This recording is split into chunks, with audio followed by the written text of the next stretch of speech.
तो कैसे हैं आप लोग। बाबू मेरे सोना मोना, वीडियो को लास्ट तक देखना। सुंदर लगे तो चैनल को लाइक शेयर फॉलो सब्सक्राइब एक साथ धकेल देना। कह रहा है क्या परिमाप 80 मीटर तथा क्षेत्रफल 400 मीटर स्क्वायर के एक पार्क को बनाना संभव है? यदि है तो उसकी लंबाई और चौड़ाई ज्ञात कीजिए। अब संभव है या नहीं वो कैसे पता चलेगा? तो जो कंडीशन दिया हुआ है उस हिसाब से हमें मानना पड़ेगा और आगे सॉल्व करना पड़ेगा। चूंकि पार्क की लंबाई और चौड़ाई ज्ञात कीजिए ऐसा कह रहा है, तो इसका मतलब जरूर है कि पार्क कैसा होगा, रेक्टेंगुलर होगा, आयताकार होगा, तभी लंबाई और चौड़ाई दो डायमेंशन पूछा जा रहा है। तो मान लेते हैं पार्क की लंबाई x और चौड़ाई y है। माना पार्क की लंबाई बराबर x और चौड़ाई बराबर y। ये भी मीटर में है, ये भी मीटर में है, यहां तक कोई कष्ट नहीं होना चाहिए। अगर आयताकार पार्क है तो उसका परिमाप क्या हो जाएगा? आयत का परिमाप होता है 2 गुना लंबाई जोड़ चौड़ाई। तो परिमाप कितना हो जाएगा? बराबर 2 इंटू लंबाई के जगह पे क्या है x मीटर और चौड़ाई के जगह पे y मीटर। तो x मीटर जोड़ y मीटर बराबर कितना दिया हुआ है क्वेश्चन में? बराबर 80 मीटर। अब ध्यान से सुनो मेरी बात, ये दो इधर गुना में है इस ब्रैकेट के साथ, इधर जाएगा तो भागा हो जाएगा, और मीटर इसमें भी है, मीटर इसमें भी यूनिट लगा हुआ है, तो मीटर कॉमन ले लो। तो क्या हो जाएगा? x plus y। Meter common ले लिया हमने, दो इधर जाएगा तो इसके साथ क्या हो जाएगा? डिवाइड हो जाएगा, तो 80 मीटर बट 2। इसको काटेंगे तो हो जाएगा 40। 2 से काटेंगे 80 को तो 40 है। मीटर यहां भी है, मीटर यहां भी है, तो ये मीटर इस मीटर से कटेगा, क्योंकि इधर भेजेंगे तो डिवाइड होगा, तो हमने डायरेक्ट यहीं से काट लिया। तो x प्लस y बराबर क्या आया है? 40। यहां तक कोई कष्ट नहीं है। चूंकि द्विघात समीकरण हमें बनाना है, द्विघात समीकरण का ये क्वेश्चन है, तो अब हम क्या करेंगे कि इस दो वेरिएबल जो है ना, इसको सिंगल वेरिएबल के फॉर्म में कन्वर्ट कर लेंगे। तो हम y का वैल्यू x के फॉर्म में लिख लेते हैं। y के साथ x प्लस में है ना, तो इधर जाएगा तो माइनस हो जाएगा। तो यहां से हम क्या लिख सकते हैं? y बराबर 40 माइनस x। कहने का मतलब हमने चौड़ाई y को लंबाई के टर्म में लिख लिया है। अब आगे क्वेश्चन में क्या दिया हुआ है कि परिमाप से तो हमने इस रिजल्ट को निकाल लिया, अब आगे है क्षेत्रफल कितना है उस आयताकार पार्क का? 400 मीटर स्क्वायर है। तो इसका मतलब लंबाई गुना चौड़ाई, आयत का क्षेत्रफल क्या होता है? लंबाई गुना चौड़ाई होता है। तो क्षेत्रफल बराबर क्या हो जाएगा? x मीटर गुना y मीटर। ये लंबाई है, ये चौड़ाई है, इसको गुना करेंगे तो क्षेत्रफल के बराबर हो जाना चाहिए, तो 400 मीटर स्क्वायर के बराबर। देखो इधर मीटर और मीटर ये दोनों गुना होगा तो मीटर स्क्वायर हो जाएगा यूनिट, तो इस दोनों को मिलाकर के मीटर स्क्वायर होगा, इधर गुना में रहेगा, इधर जाएगा तो भागा होगा, तो हम डायरेक्ट यहीं से इसको काट दे रहे हैं। तो यहां से हम क्या लिख सकते हैं? अब देखो y को हमने x के पद में लिख लिया है, तो यहाँ y का जो यहाँ वैल्यू है वो x के टर्म में लिख लो। तो x को गुना किससे कर दोगे? x गुना y है ना, तो y के जगह पे हम क्या लिखेंगे? 40 माइनस x। तो यहाँ पे लिखेंगे x इंटू वाई के जगह पे ये वाला रिजल्ट यूज करेंगे। क्या हो जाएगा? 40 माइनस x बराबर कितना हो जाएगा? 400। अगर इसको इक्वेशन 1 कह दो तो यहाँ पे लिख सकते हो कहां से? समीकरण 1 से। हमने जो ये वैल्यू पुट किया है कहां से पुट किया है? समीकरण 1 से। अब इसको सिंपलीफाई करोगे तो कैसे करोगे?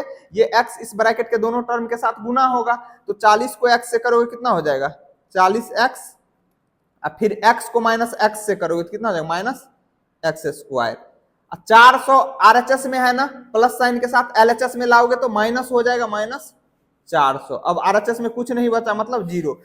दो चीजें देखो, अगर स्क्वायर वाला टर्म निगेटिव हो, अगर स्क्वायर वाला टर्म निगेटिव हो तो उस इक्वेशन को -1 से गुना कर देंगे, और -1 से गुना करने पे मैग्नीट्यूड चेंज नहीं होता है, केवल साइन चेंज होता है। दूसरी बात कि पावर के डिसेंडिंग ऑर्डर में लिखते जाएंगे, ठीक है? तो -1 से मल्टीप्लाई भी करो और पावर के डिसेंडिंग ऑर्डर में भी लिखते चलो एक साथ। तो जब लिखोगे तो क्या हो जाएगा? यहाँ पे ये प्लस हो जाएगा x स्क्वायर फिर पावर 2 वाला लिख लिया, पावर 1 वाला, एक्स पे पावर 1 वाला, ये तो ये प्लस साइन के साथ है, ये क्या हो जाएगा -40x।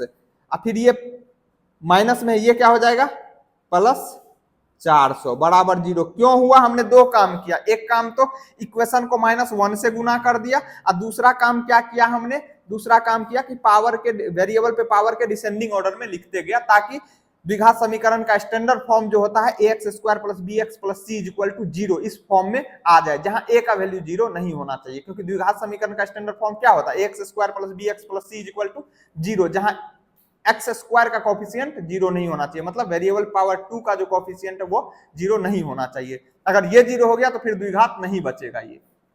अब क्या ये द्विघात समीकरण का स्टैंडर्ड फॉर्म है, हाँ है, क्योंकि ax² + bx + c के फॉर्म में लिखा हुआ है = 0 के फॉर्म में। अब यहां से a b और c निकाल लो, a बराबर कितना हो जाएगा, a किसको कहेंगे, वेरिएबल पे पावर 2 जो रहेगा उसका कोफिशिएंट, तो यहाँ क्या है, इसका कोफिशिएंट कुछ नहीं है तो 1 है। फिर b क्या होता है, b होता है वेरिएबल पे पावर 1 जो रहेगा उसका जो कोफिशिएंट होगा वो, तो यहाँ पे क्या है -40 साइन के साथ लिखेंगे -40। और c क्या होता है, कांस्टेंट टर्म, तो क्या है यहाँ पे c बराबर 400। ध्यान से सुनो मेरी बात, जो कह रहा है क्या ऐसा पार्क बनाना संभव है, ये तभी संभव होगा जब ये जो द्विघात समीकरण यहाँ पे बना है, इस द्विघात समीकरण का मूल संभव हो।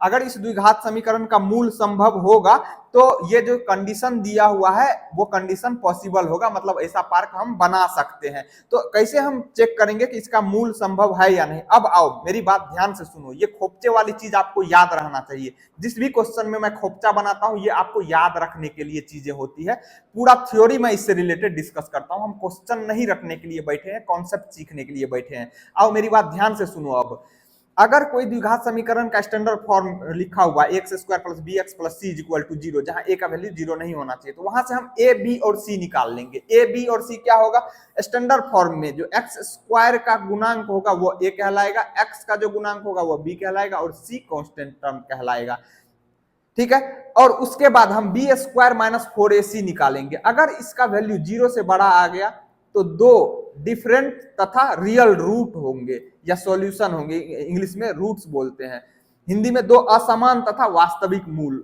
या हल होगा। जिसको मूल कहते हैं उसी को हम हल भी कहते हैं। अगर b² - 4ac का वैल्यू 0 के बराबर आ गया तो दो समान तथा वास्तविक मूल होगा, मतलब मूल तो होगा लेकिन दोनों एक जैसा होगा और वास्तविक होगा।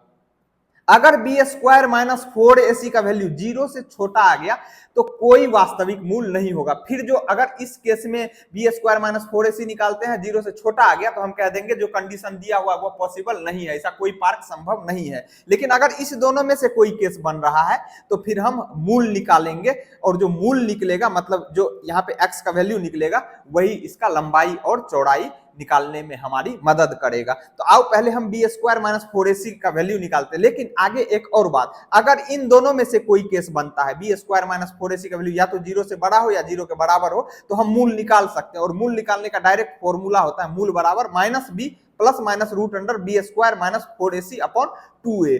अगर b² - 4ac का वैल्यू 0 से बड़ा आए तो यहां से दो मूल निकलेगा, एक बार प्लस साइन के साथ लेकर के लिखेंगे, एक बार माइनस साइन के साथ, क्योंकि यहाँ पे प्लस माइनस दोनों साइन है। अगर b² - 4ac का वैल्यू 0 आ जाए तो इसी में b² - 4ac का वैल्यू 0 पुट कर दो तो मूल बराबर क्या हो जाएगा -b / 2a।